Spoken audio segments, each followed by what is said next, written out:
কোনো ভূমিকা নাই, কোনো বক্তব্যের মধ্যে কোনো ধরনের উপস্থাপনা নাই।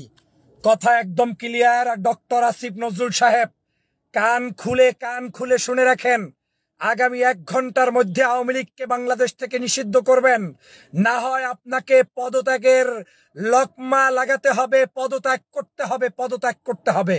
বাংলার মানুষের সাথে গাদ্দারি করার কোনো সুযোগ নেই, ইটিস পিটিস করার কোনো সুযোগ নেই, ইনিয়ে বিনিয়ে কথা বলার কোনো সুযোগ নেই। আমরা এখন শাহবাগ থেকে আমি বলছি, 1 ঘন্টার মধ্যে আসিফ নজরুল সাহেব আওয়ামী লীগকে চূড়ান্তভাবে নিষিদ্ধ ঘোষণা করতে হবে, না হয় আপনাকে টেনে হিসড়ে ক্ষমতার মসনদ থেকে নামানো হবে, আপনাকে পদত্যাগ করতে হবে এবং বাংলাদেশের মানুষের কাছ থেকে ধিক্কার অর্জন করতে হবে।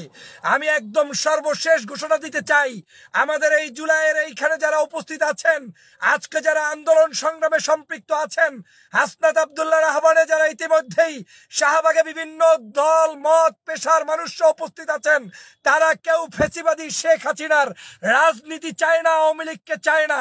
আবারও বলছি, মাত্র 1 ঘন্টা সময়। এই 1 ঘন্টা সময়ের মধ্যে আওয়ামী লীগকে বাংলাদেশ থেকে নিশ্চিহ্ন করার জন্য ঘোষণা করতে হবে, নিষিদ্ধ করতে হবে। নিষিদ্ধ করলে, ব্যর্থ হলে ডক্টর আসিফ নজরুল আপনি তো পদত্যাগ করবেনই, বরং আপনি সহ আপনার সাথে যারা যারা দালালি করছে, এজেন্টগিরি করছে, বিদেশি কারো তাবেদারি করছে, প্রত্যেককে পদত্যাগের লকমা লাগাতে হবে। বাংলাদেশে আর যাই হোক আওয়ামী লীগ থাকতে পারবে না। বাংলাদেশে আর যাই হোক আওয়ামী লীগ নিয়ে রাজনীতি হবে না। 5ই আগস্টে সিদ্ধান্ত দিয়ে দেওয়া হয়েছে, বাংলাদেশের মানুষ শেখ হাসিনাকে চায় না, বাংলাদেশের মানুষ আওয়ামী লীগকে চায় না। তারপরেও কত বড় দুঃসাহস আপনার! 9টি মাস কাটিয়ে দিয়েছেন একজন আইন উপদেষ্টা থেকে, আপনার পক্ষ থেকে আপনি ফেসবুকে প্রতিদিন মিথ্যা কথা লিখছেন, জনগণকে বিভ্রান্ত করছেন। এটা আপনার দায়িত্ব না, এটা আপনার অমুক না। আপনাকে দায়িত্বে বসিয়েছে কে? জুলাই বিপ্লবে আজকে যারা অংশগ্রহণ করেছে তারা আপনাকে বসিয়েছে, কিন্তু আমাদের জুলাই বিপ্লবকে আপনারা ছিনতাই করে নিয়েছেন, জনগণের সাথে গাদ্দারি করেছেন, প্রতারণা করেছেন, প্রহসন করেছেন।